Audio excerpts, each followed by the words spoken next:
Welcome to వార్త. నేను దేవా.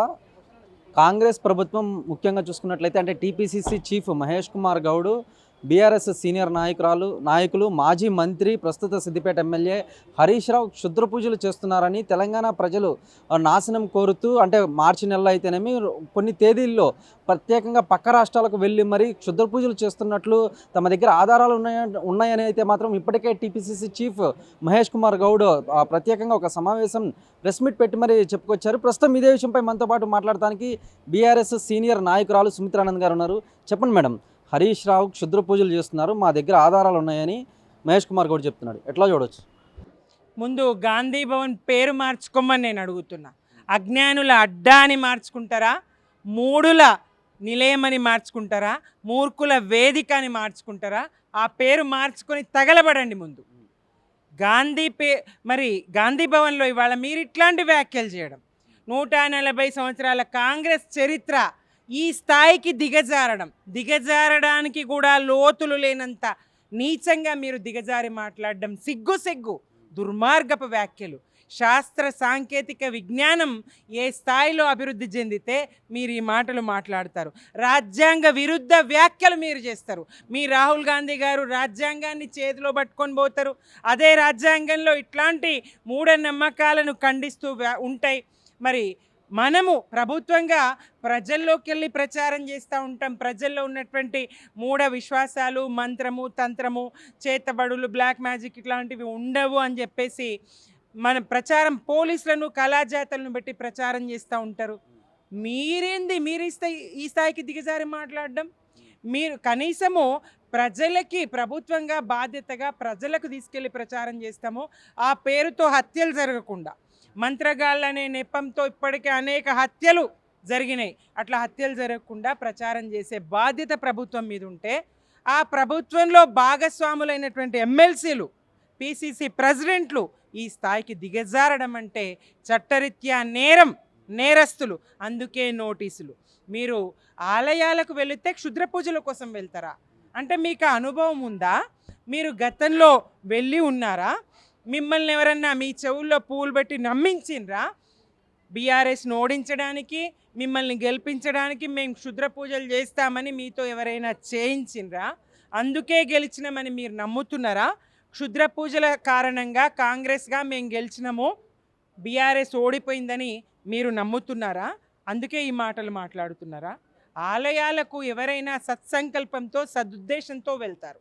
బీఆర్ఎస్గా మేము, మా నాయకులు తెలంగాణ రాష్ట్రం కోసం పోరాడినటువంటి వాళ్ళం, రాష్ట్ర ప్రజల కోసం పోరాడినటువంటి వాళ్ళం, పదవుల్ని పదే గడ్డిపోసల్లాగా త్యాగం చేసినటువంటి వాళ్ళం, జీవితాలను, సమయాన్ని, కుటుంబాన్ని అన్నీ కాదని ప్రజల కోసం పనిచేస్తున్నటువంటి వాళ్ళం, అహర్నిశలు మీ అవినీతిని ఎండగడుతున్నటువంటి వాళ్ళం, మీ స్కామ్లను బయటపెడుతున్నటువంటి వాళ్ళం.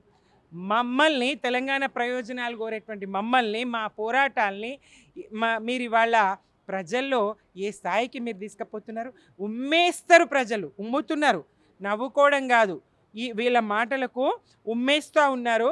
అట్లాంటి అజ్ఞానం, అట్లాంటి మూర్ఖత్వమా, అట్లాంటి మూఢత్వమా? ఏ స్థాయిలో వీళ్ళు దిగజారి మాట్లాడుతూ ఉన్నారు? అంటే బీఆర్ఎస్ పార్టీ అధినేత కేసీఆర్ కూడా ఎర్రవల్లి ఫామ్ హౌస్లో గతంలో కూడా అంటే సైలెంట్గా ఫామ్ హౌస్లో ఉండి పుస్తకాలు చదువుతున్నారు అనుకున్నాం, కానీ క్షుద్ర పూజలు చేసి కాంగ్రెస్ ప్రభుత్వంపై అక్కసుతోనే తెలంగాణ రాష్ట్ర ప్రజలు కష్టాల పాలు, కరువులు రావాలని కోరుకుంటున్నట్లు కేసీఆర్ కూడా చేస్తున్నాడని ప్రధాన ఆరోపణలు చేస్తున్నారు కదా. మీరు 24 గంటల కరెంట్ ఇవ్వరు, మీరు సకాలంలో నీళ్ళని ఎత్తిపోయారు, మీ అసమర్థత, మీ చేతగానితనం, దీనికి పూజలు అవసరమా? మీ చేతగానితనం, మీరు చేతగాకుండా చేతులు ముడుచుకొని అసమర్థంగా ఉండాలి, తెలంగాణ ప్రజలకు నష్టం చేయాలని ఎవరైనా కోరుకుంటారా? తెలంగాణ ప్రజలకు మేలు జరగాలని ముళ్ళు కర్ర తీసుకొని మీ వెంటబడుతున్నాం కదా. కన్నెపల్లి పంపులను ఎత్తి ఆన్ చేయండి, నీళ్ళని ఎత్తిపోయండి, ఒడిసి పట్టండి, చుక్క నీళ్ళు, ఆంధ్రకు నీళ్లు తరలిపోతున్నాయని మీతో పోరాడుతూ ఉన్నాం కదా మేము. అన్ని విషయాలు, ఇవాళ కరెంట్ ఇస్తలేరు రైతులకు, ఆ విషయంలో పోరాడుతూ ఉన్నాం. నిరుద్యోగుల పక్షాన మేము ఉండి పోరాడుతున్నాం. మొన్నటికి మొన్న సరూర్ నగర్ వేదికగా వేలాది మంది విద్యార్థులతోని మేము మీతో ప్రశ్నించిన నిరుద్యోగులతో మీతో కాంగ్రెస్తో యుద్ధానికే సిద్ధపడ్డాం. మేము ప్రత్యక్ష యుద్ధం చేస్తాం మీతో. తెలంగాణ ప్రజల పక్షాన మేము ఉంటాం, నిలబడతాం. నిరుద్యోగుల పక్షాన మేము ఉంటాం, ఉద్యోగుల పక్షాన మేము ఉంటాం. 6 డిఏలు బకాయి పడ్డది కాంగ్రెస్. అలాగే పిఆర్సి 6 నెలల్లో ఇస్తాని 3 సంవత్సరాలు దగ్గరకు వచ్చింది, అయినా ఇంతవరకు ఇవ్వలేదు. ఉద్యోగుల తరపున మేము ఉంటాం, విశ్రాంత ఉద్యోగుల తరపున మేము ఉంటాం, మహిళల తరపున మేము ఉంటాం, పక్షాన మేము ఉంటాం. మీతో ప్రత్యక్ష యుద్ధం చేస్తాం. మీరేదైనా భ్రమలో ఉంటే, గతంలో మిమ్మల్ని ఎవరైనా నమ్మించి ఉంటే ఇట్లాంటిది ఉంటుందని మీరు అది నమ్మకండి. అది అబద్ధం. మీరు అబద్ధాల కారణంగా గెలిచిండ్రు. మీరు ఆడిన అబద్ధాల కారణంగా గెలిచిండ్రు. బీఆర్ఎస్గా మా పాలన మీద మీరు జల్లిన బురదతోని బద్నాంతోని మీరు గెలిచిండ్రు. మీరు అనేక హామీలు ఇచ్చి గెలిచిండ్రు, అబద్ధపు హామీలు ఇచ్చి గెలిచిండ్రు. ఉద్యోగాలు 2 లక్షల ఉద్యోగాలు ఇస్తామని నిరుద్యోగ యువతను నమ్మించి గెలిచిండ్రు. నెలకు 2,500 ఇస్తామని 18 సంవత్సరాలు నిండిన ప్రతి మహిళను నమ్మించి గెలిచిండ్రు.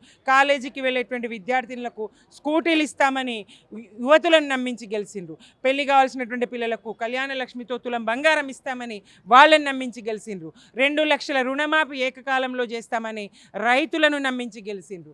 మరి 10,000 కాదు 15,000 రైతు భరోసా ఇస్తాము అని చెప్పేసి రైతులను నమ్మించి గెలిచిండ్రు. ఇట్లా సమాజంలోని అన్ని వర్గాలను నమ్మించి మోసగించి అబద్ధాలాడి గెలిచిన గెలుపు కానీ మంత్రాలతో గెలిచిన గెలుపు కాదు. మేం నమ్మము, మీరు చేసినా మేము నమ్మము. లేదు, ఈ సంవత్సరంలోనే హరీష్ రావు ఏ తేదీల్లో ఏ నెలల్లో కేరళ అయితేనేమి కొన్ని ప్రధాన ఆలయాల్లోకి వెళ్ళినట్లు కూడా తమ దగ్గర ఆధారాలు ఉన్నాయని ఇప్పటికే కాంగ్రెస్ నాయకులు అటువైపు చనగాని దయాకర్ అయితేనేమి, సామా రామ్మోహన్ రెడ్డి అయితేనేమి వీళ్ళందరూ కూడా ఓయూ పోలీస్ స్టేషన్లకు అలాగే డీజీపీ ఆఫీస్కి వెళ్ళి ఫిర్యాదు చేసిన సందర్భాలు కదా. చవటలు, దద్దమ్మలు, మూర్ఖులు, మూడులు ఇట్లాంటి వ్యాఖ్యలు చేస్తారు. ఆలయాలకు వెళితే వాళ్ళు వెళ్ళరా? ఆలయాలకు వెళ్తే మంచిని కోరుకుంటారయ్యా. మీ మలినమైన బుద్ధి, మీ మలినమైన ఆలోచనలే వస్తాయి. దుర్మార్గపు బుద్ధి, దుర్మార్గపు ఆలోచనలే వస్తాయి. మేము తెలంగాణ ప్రజల మేలు కోరే వాళ్ళం, తెలంగాణ రాష్ట్ర బాగు కోరే వాళ్ళం, అట్లా పాలన చేసి చూపించినటువంటి వాళ్ళం, అట్లా రాష్ట్రాన్ని సాధించినటువంటి వాళ్ళం. మేము ప్రజలకు మంచి జరగాలని కోరుకుంటాం. భక్తి విశ్వాసాలు, మతం అన్నది వ్యక్తిగత విశ్వాసము. మీరు ఇవాళ హరీష్ రావు గారు స్పష్టంగా చంద్రబాబు నాయుడు ఎట్లా తెలంగాణ ప్రాజెక్టులు అడ్డుకోబోతున్నారో లేఖ ఆధారంగా కేంద్రానికి ఆయన ఆ ప్రభుత్వం ఏపీ ప్రభుత్వం రాసినటువంటి లేఖను చూపించి ఆధారం చూపించి ప్రశ్నించిండ్రు. మీరు కూడా అట్లా చూపియండి. క్షుద్ర పూజ చేసిన మాంత్రికుడు కూడా తీసుకురండి, ఆధారాలు కూడా తీసుకురండి. ఎక్కడదండి క్షుద్ర పూజ?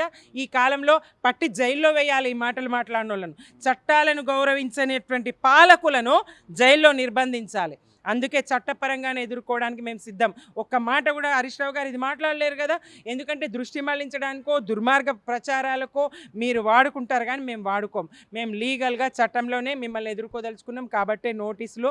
కాబట్టి ఇవాళ కూడా మీరు ఇంత మాట మాట్లాడినా మేము పన్నెత్తి ఒక మాట దీని గురించి మాట్లాడకుండా కేవలం తెలంగాణకు నీటి వనరు విషయంలో జరుగుతున్న అన్యాయాన్ని, ఏపీ చేస్తున్నటువంటి అన్యాయాన్ని, రేవంత్ సర్కారు మౌనాన్ని, మరి అంగీకారాన్ని ఏపీకి అంగీకరిస్తూ వీళ్ళు మౌనం వహించిన తీరుని ఎండగట్టిన హరీష్ రావు గారు తప్ప ఇంకొకటి కాదు కదా. ఫైనల్గా హరీష్ రావు అంటే ఒకవైపు కేసీఆర్ కుడిభుజం అని చెప్పొచ్చు, కేటీఆర్ హరీష్ రావు కృష్ణార్జున అని కూడా చెప్పుకుంటారు. అటువంటి బీఆర్ఎస్ సీనియర్ నాయకులు, మాజీ మంత్రి, ప్రస్తుత సిద్దిపేట ఎమ్మెల్యే ఈ హరీష్ రావు అంటే ఇంతమంది నాయకులు ఉండగా కూడా హరీష్ రావు పేరే పదే కాంగ్రెస్ టార్గెట్ చేయడం అయితేనేమి, అలాగే క్షుద్ర పూజలు అని చెప్పడం అయితేనేమి, మొత్తం మీద బీఆర్ఎస్ సీనియర్ నాయకులుగా మీరేం చెప్తారు ఈ విషయం మీద? విషయపరంగా, సబ్జెక్టు పరంగా హరీష్ రావు గారిని ఎదుర్కోవడానికి, హరీష్ రావు గారికి బదులు ఇవ్వడానికి కాంగ్రెస్ దగ్గర లేదు. కాంగ్రెస్కు చేత కాదు. ప్రజల్లో ఉండి, ప్రజల పక్షాన ఉండి, తెలంగాణకు కాంగ్రెస్ చేస్తున్నటువంటి అన్యాయాన్ని, కాంగ్రెస్ పాల్పడుతున్నటువంటి అవినీతిని, స్కామ్ని ఎండగడుతున్నటువంటి హరీష్ రావు గారికి దీటైన బదులు ఇచ్చేటువంటి దమ్ము, ధైర్యం, సత్తా వాళ్ళ దగ్గర లేదు. దోపిడీ కాంగ్రెస్, అవినీతి కాంగ్రెస్, స్కామ్ల కాంగ్రెస్ అది లేదు. ఇక ఈ రకంగా బురద జలదామనేటువంటి కుట్ర చేస్తూ ఉంది కేసీఆర్ గారు. ఆయన భక్తి విశ్వాసాలు, ఆయన మమ్మల్ని అందరిని పిలిచి అందరి సమక్షంలో యజ్ఞ యాగాదులు చేస్తారు, చండీ యాగం చేస్తారు, మరో యాగం చేస్తారు. రాష్ట్రం సుభిక్షంగా ఉండాలి, ప్రజలు సుభిక్షంగా ఉండాలి, రాష్ట్రం బాగుండాలి, దేశం బాగుండాలని కోరుకొని పూజలు చేస్తారు ఆయన, యజ్ఞాలు చేస్తారు ఆయన. మీకు ఆ మాట మాట్లాడడానికి కేసీఆర్ గారి గురించి అయినా హరీష్ రావు గారి గురించి అయినా మాట్లాడే అర్హత లేదు. ఒక్క మాటలో చెప్పాలంటే కేసీఆర్ గారి అమ్ముల పొదిలో రామబాణం హరీష్ రావు గారు. ఈ రామబాణాన్ని పక్కన పెట్టాలి, రామబాణాన్ని ఇచ్చేయాలని అనుకుంటే భ్రమ. ఆ రామబాణమే కేసీఆర్ గారు ప్రయోగించే ఆ రామబాణమే రావణాసురుని లాంటి ఈ కాంగ్రెస్ పతనానికి కారణమవుతుంది. చూశారు కదా, మొత్తం మీద కనుక మనం చూసుకున్నట్లయితే కాంగ్రెస్ ప్రభుత్వం తప్పిదాలను వైఫల్యాలను ఎండగట్టడానికి ప్రశ్నిస్తున్న హరీష్ రావుకి అయితే మాత్రం బదులుగా ధీటిచ్చే జవాబు ఇవ్వడానికి కాంగ్రెస్లో నాయకులు ఎవరూ లేరని, దీనిపై బురద చల్లడానికి ఇలా క్షుద్ర పూజలు అంటూ టాపిక్ని డైవర్ట్ చేస్తున్నారని అయితే మాత్రం బీఆర్ఎస్ సీనియర్ నాయకురాలు సుమిత్రానని చెప్పుకొచ్చారు. కానీ కార్తీక్తో దేవా వార్త, హైదరాబాద్.